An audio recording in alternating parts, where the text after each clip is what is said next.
अफसोस की बात यह है कि बंद कमरे में जो महबूबा मुफ्ती साहिबा कहती हैं और खुलेआम जो कहती हैं उसमें ज़मीन आसमान का फ़र्क होता है। 2 हफ्ते पहले जब मेरे वालिद साहब ने उनसे फ़ोन पे बात की, क्योंकि ये तू मैं का सिलसिला वो रोकना चाहते थे, उस वक्त महबूबा ने ये कहा कि पहला हमला मजीद लारमी और शौकत जो मेरे साउथ कश्मीर के साथी हैं गनाई, उनके तरफ से हुआ। परसों गांदरबल में उन्होंने कुछ दूसरी बात कही। मुझे उम्मीद है कि कल परसों जब उनकी दोबारा तकरीर होगी वो कोई तीसरी बात कहेंगे। पहला हमला मुझसे नहीं हुआ। मैं शायद ही कभी अपनी तकरीर में उस जमात की बात करता हूँ।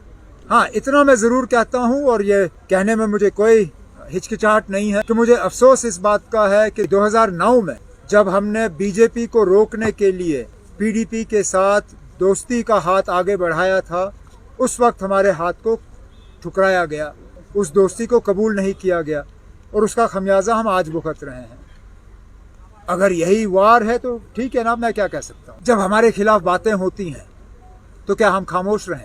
हमला सबसे पहले पीडीपी की तरफ से हुआ और वो इस साल नहीं, पिछले साल शुरुआत हुई, जब उनके रेजिंग डे पे नेशनल कॉन्फ्रेंस के खिलाफ न सिर्फ तकरीरें हुई बल्कि गाने भी बजाए गए। उस वक्त हम खामोश रहे। फिर इस साल सिलसिला और ज़्यादा बढ़ा।